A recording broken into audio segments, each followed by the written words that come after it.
Hello everyone, welcome to my channel rising stars of mathematics. आज की इस video में हम ऑर्डिनरी डिफरेंशियल इक्वेशन 2018 के क्वेश्चन डिस्कस करेंगे।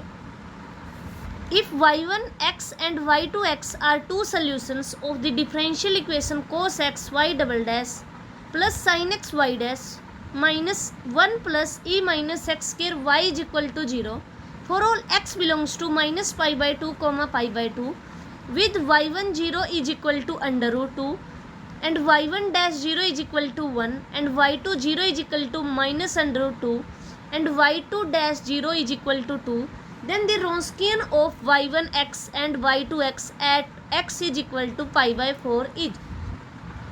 हमें Wronskian की वैल्यू फाइंड करनी है x is equal to pi by 4 पर। क्या वो वैल्यू हमारी 3 अंडर रूट 2 होगी? क्या वो वैल्यू हमारी 6 के इक्वल होगी? क्या वो वैल्यू हमारी 3 होगी या फिर माइनस 3 अंडर रूट 2 होगी?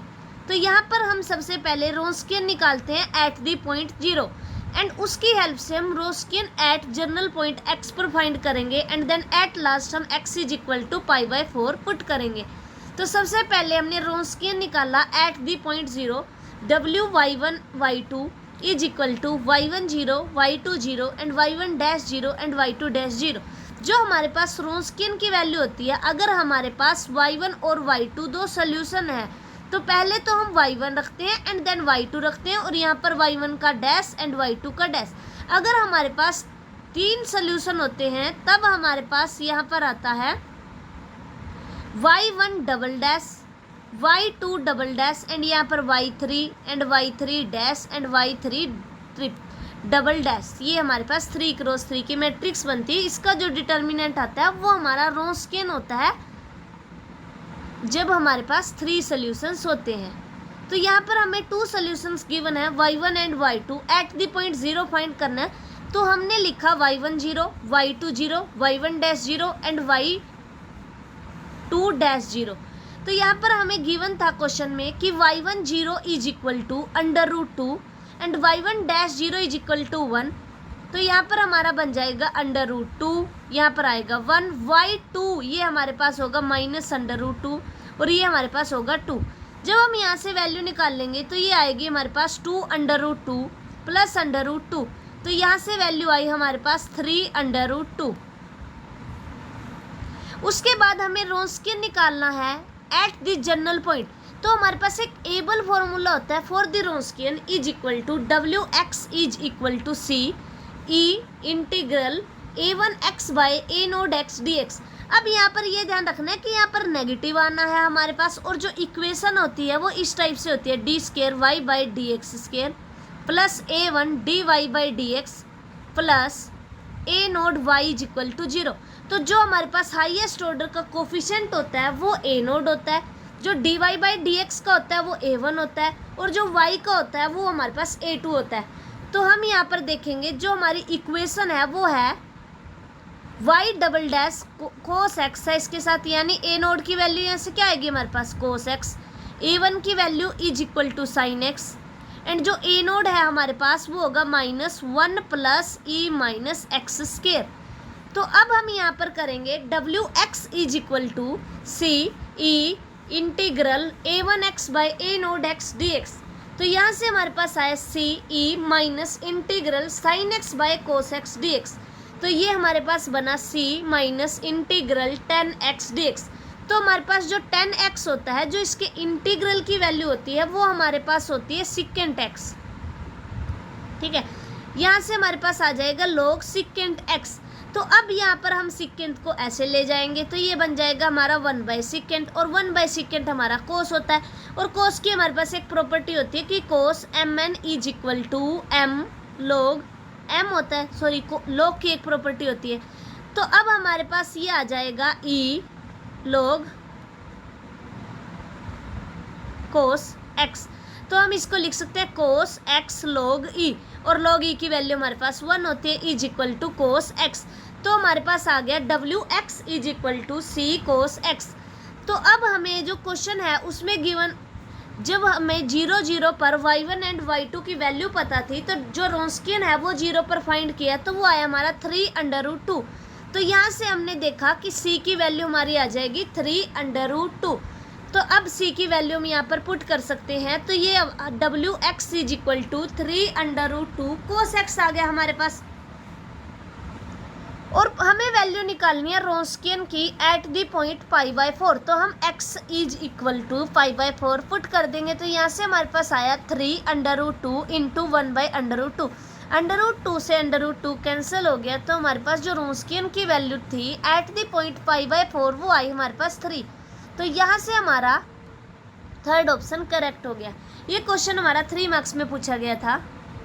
नेक्स्ट जो क्वेश्चन है हमारे पास जो ऑर्डिनरी डिफरेंशियल इक्वेशन में पूछा गया था वो है 3 solutions of a certain second order non homogeneous linear differential equation are y1x is equal to 1 plus x e x square, y2x plus is equal to 1 plus x e x minus 1 and y3x is equal to 1 plus e x square. Which of the following is are general solution of the differential equation. हमें पूछा गया कि ये 3 solution है, इनका जो linear combination बनाकर लिखा है ये पूछा कि इसमें से कौन सा सोल्यूशन होगा। अगर हमें कोई इक्वेशन गिवन होती, कोई भी सेकंड ऑर्डर बोल लिया है, तो एक तो होता है हमारे पास कि अगर कोई उस इक्वेशन का सोल्यूशन है तो उस इक्वेशन को सेटिस्फाई करेगा, और एक हमारे पास होता है कि हम ये देख लें कि जो हमारे पास नॉन होमोजीनियस इक्वेशन होती है उसका सोल्यूशन तभी बनता है जब हमारे पास जो उसके कोफिशिएंट हैं उनका सम हमारे पास 1 आ जाए, CI इज इक्वल टू 1। तो ये यहाँ पर लिखा हुआ है कि any linear combination of solutions of a non homogeneous second order linear differential equation is again a solution if the sum of the coefficient is 1। कि अगर हमारे पास कोई भी second order non homogeneous equation है तो जो उसका सोल्यूशन होगा वो सोल्यूशन बनेगा अगर उसके कोफिशिएंट का सम हमारे पास 1 आएगा। तो यहाँ से हम क्या करते हैं, चेक करते हैं C1 plus 1y1 plus C2 minus C1 y2 minus C2 y3।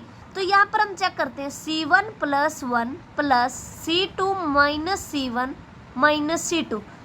तो अब चेक करते हैं C2 से C2 चला गया और C1 से C1, तो ये 1 के इक्वल आ गया। तो यानी ये हमारा सोल्यूशन होगा किसी भी second order non homogeneous linear differential equation का। अब सेकेंड में चेक करते हैं C1 minus C1 plus C2 minus C2। ये C2 से C2 कैंसिल हो गया, C1 से C1, तो ये आया हमारा 0 के इक्वल। तो ये हमारा सोल्यूशन नहीं होगा।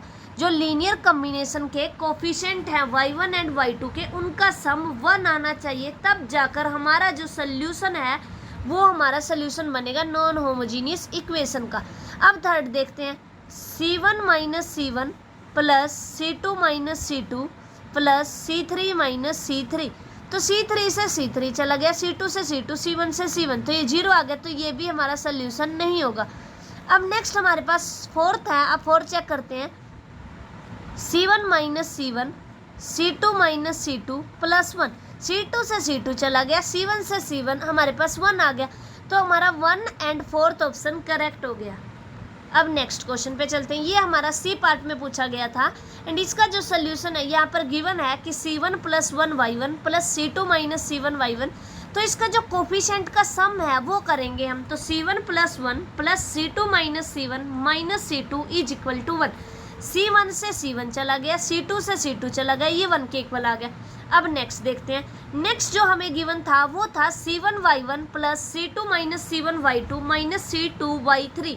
तो जो इसके सम ऑफ कोफिशिएंट होगा वो होगा C1 plus C2 minus C1 and C2। ये C2 से C2 कैंसिल, C1 से C1 0 आ गया। तो ये तो हमारा सोल्यूशन नहीं होगा। अब नेक्स्ट अगर हम देखें, नेक्स्ट में हमारे पास है solution is C1 minus this. तो इसके जो कोफिशिएंट का सम है वो भी 0 आ रहा है, तो ये भी सोल्यूशन नहीं होगा। नेक्स्ट हमारे पास कोफिशिएंट का सम 1 आया था, तो यहाँ से हमने देखा फर्स्ट एंड फोर्थ ऑप्शन हमारे करेक्ट हो गए।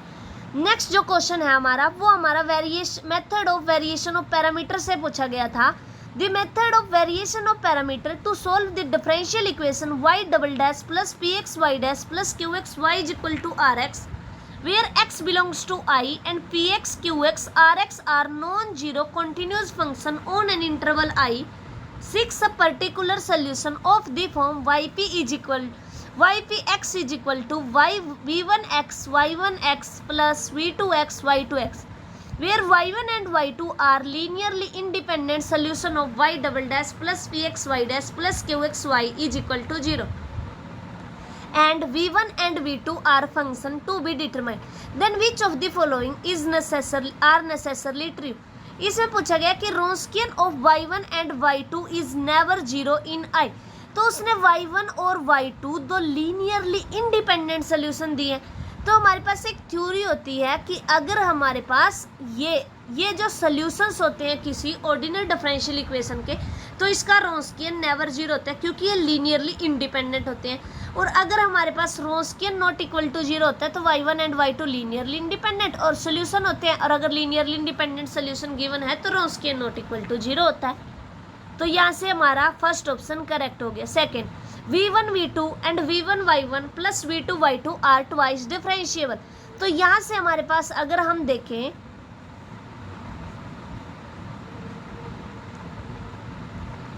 जो हमारे पास yp गिवन है, यहाँ पर जो v1 एंड v2 है इसकी गारंटी नहीं है कि ये हमारे सेकेंड ऑर्डर डिफरेंशिएबल होंगे, लेकिन ये जो हमारे पास है ये हमारे सेकेंड डिफरेंशिएबल होंगे। ये क्यों डिफरेंशियल होंगे? क्योंकि ये हमारे जो गिवन इक्वेशन है उसके सोल्यूशन बन रहे हैं। तो वो इक्वेशन कुछ इस टाइप की है हमारी, तो वो इसको ये सेटिस्फाई करेंगे। इसको सेटिस्फाई करने का मतलब इसका सेकेंड ऑर्डर डेरिवेटिव एग्जिस्ट करेगा, लेकिन v1 और v2 की हम गारंटी नहीं ले सकते।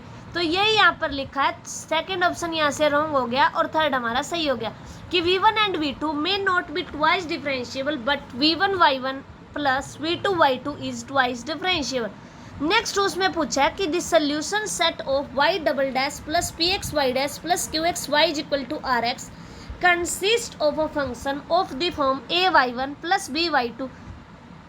ये पूछ रहा है कि जब हम जनरल सोल्यूशन लिखते हैं तो जनरल सोल्यूशन क्या होता है? Complementary function plus particular integral, और जो पर्टिकुलर इंटीग्रल होता है वो हमारे पास yp के इक्वल होता है, और जो कॉम्प्लीमेंट्री फंक्शन है वो इन दोनों का लीनियर कॉम्बिनेशन होता है। तो जो हमारा यहाँ से फोर्थ ऑप्शन है वो करेक्ट हो जाएगा। The solution set of y double dash plus pxy dash plus qxy is equal to rx consist of function of the form ay1 plus by2 plus yp where ab belongs to r are arbitrary constants। तो अब यहाँ से solution देख लेते हैं, क्योंकि हमारे पास first option में गिवन था since this solution y1 and y2 are linearly independent therefore Wronskian of y1 and y2 is never 0 in I। Next हमारे पास है if yp is equal to v1 x y1 plus v2 y2।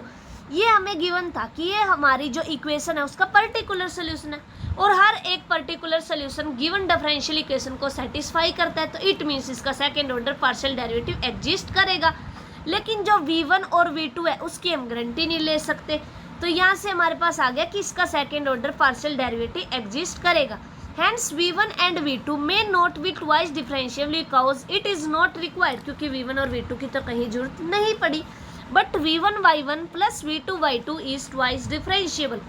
Also, the solution will be of the form c1 y1 plus c2 y2 plus v1 x y1 x plus v2 x y2 x.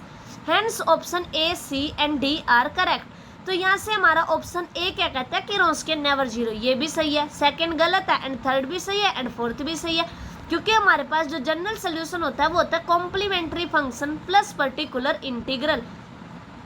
Next question हमारे पास 3 marks में पूछा गया था the critical point 0 0 for the system x dash t is equal to x minus 2y plus y square sine x and y dash t is equal to 2x minus 2y minus 3y cos y का square is.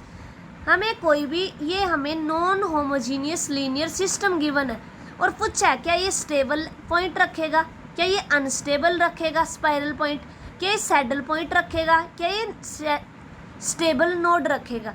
तो जब भी हमें non homogeneous system given होता है तो हम Jacobian का यूज़ करते हैं। jxy is the Jacobian matrix of the system and it is given by jxy is equal to del f comma g by del x comma y।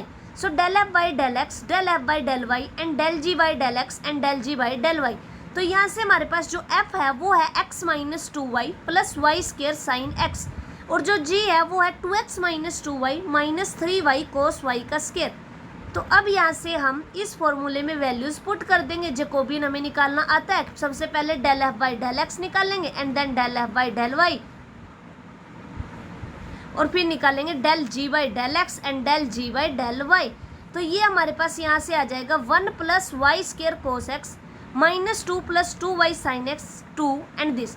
अब यहाँ पर हमें ये बोला गया कि 0 0 पर चेक करना है, तो हम यहाँ पर x और y को 0 पुट करेंगे तो हमारे पास जो मैट्रिक्स आएगी वो आएगी 1 माइनस 2 2 माइनस 5। यहाँ पर 0 रखेंगे तो 1 बचेगा, यहाँ 0 रखेंगे माइनस 2 आएगा, यहाँ ये 2 आ जाएगा, और ये यहाँ पर हमारे पास कोस 0 1 होता है तो माइनस 5 आ जाएगा।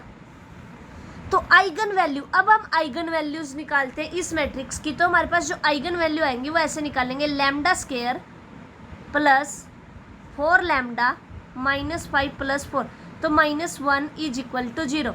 तो जो लैम्डा आएगा हमारे पास वो आएगा -4 plus minus under the root 1 plus ये यहाँ पर इक्वेशन बनेगी lambda square plus 4 lambda, and जो इस मैट्रिक्स का डिटर्मिनेंट आएगा हमारे पास वो आएगा -1 इज इक्वल टू 0। तो जो लैम्डा आएगा वो आएगा -4 plus minus b square 16 plus 4 by 2। तो यहाँ से हमारे पास आएगा -4 प्लस माइनस 20, तो हम 2 कॉमन ले लेंगे तो यहाँ पर बचेगा 5 हमारे पास, और नीचे 2 है तो ये आ जाएगा 2 plus under root 5 -2 plus under root 5 and -2 minus under root 5। Since the eigen values are negative, तो यहाँ से तो हमें मिलेगी नेगेटिव आइगन वैल्यू, यहाँ से हमें मिलेगी positive eigen value. Since the eigen values are negative and positive real number, so 0 0 is a saddle point. जब हमारे पास जो आइगन वैल्यू है एक नेगेटिव एक पॉजिटिव आती है, तब हमारे पास जो पॉइंट होता है क्रिटिकल पॉइंट वो सैडल पॉइंट बनता है। तो यहाँ पर किस ऑप्शन में सैडल पॉइंट गिवन था, तो यहाँ से हमारा सी ऑप्शन करेक्ट हो गया। नेक्स्ट क्वेश्चन है हमारे पास, consider the eigen value problem y double dash plus lambda y is equal to 0 for x belongs to -1 से 1 and y -1 is equal to y1 and y dash -1 is equal to y dash 1। Which of the following statements are true? All eigen values are strictly positive. All eigen values are non-negative. Distinct eigen functions are orthogonal. The sequence of eigen values is bounded above. तो ये तो देखते ही cut हो गया हमारा, क्योंकि sequence होती है जो आइगन वैल्यू की वो ऐसे चलती है, λ1 लेस देन λ2 लेस देन λ3 इस टाइप से, तो वो कभी भी बाउंडेड अबव नहीं होती। अब और जो दूसरे ऑप्शन है उन पे देखते हैं। ये हमारी जो इक्वेशन है इस टाइप की, जो बाउंड्री कंडीशन है, इस टाइप की जब बाउंड्री कंडीशन गिवन होती है तो उसको बोलते हैं पेरियोडिक बाउंड्री कंडीशन। और जब हमारे पास पेरियोडिक बाउंड्री वैल्यू प्रॉब्लम होती है तो उसकी all eigen values non negative होती हैं एंड आइगन वैल्यू विद तो यहाँ पर हमें यही गिवन है कि जो आइगन वैल्यूज हैं क्या वो स्ट्रिक्टली पॉजिटिव होंगी, तो ये ऑप्शन यहाँ से गलत हो गया। All eigen values are non negative, तो ये सही हो गया क्योंकि 0 की भी पॉसिबिलिटी होती है। जो हमारे पास पेरियोडिक बाउंड्री वैल्यू प्रॉब्लम होती है उसकी आइगन वैल्यू 0 भी पॉसिबल है। हमें इस क्वेश्चन को सोल्व भी करने की जरूरत नहीं है, सिर्फ एक पेरियोडिक, एक होता है डिरिचलेट, एक होता है न्यूमन और एक होता है पेरियोडिक। जो हमारे पास डिरिचलेट और न्यूमन होती है उन केस में भी लैम्डा इज इक्वल टू 0 के लिए पॉसिबिलिटी होती है या नहीं होती है, ये डिसाइड करते हैं हम प्रॉब्लम को देखकर कि वो न्यूमन है, डिरिचलेट है, क्या पेरियोडिक है। लेकिन जो हमारे पास पेरियोडिक होती है उसमें lambda is equal to 0 eigen value हो भी सकती है, नहीं भी हो सकती है। तो यहाँ पर यही पूछा है कि all eigen values are strictly positive, लेकिन अगर 0 होगी तो स्ट्रिक्टली पॉजिटिव कोई ना रहेगी, तो ये गलत हो गया। All eigen values are non negative, तो पॉजिटिव भी हो सकती है और 0 भी हो सकती है, तो ये सही हो गया। Distinct eigen values are orthogonal in L square, ये हमने रिजल्ट पढ़ा हुआ है कि अगर कोई आइगन वैल्यू है और उसके कॉरस्पॉन्डिंग डिस्टिंक्ट आइगन वैल्यूज मिल रही हैं तो वो हमेशा ऑर्थोगोनल होंगे। उसके बाद है sequence of eigen values is bounded above, तो ये तो गलत हो गया। ये क्वेश्चन हमारा 4.75 मार्क्स में पूछा गया था। Thank you for watching. अगर आपको मेरा ये चैनल पसंद आ रहा है तो वीडियो को लाइक कीजिए एंड चैनल को सब्सक्राइब कीजिए और अपने दोस्तों के साथ शेयर कीजिए। Thank you for watching.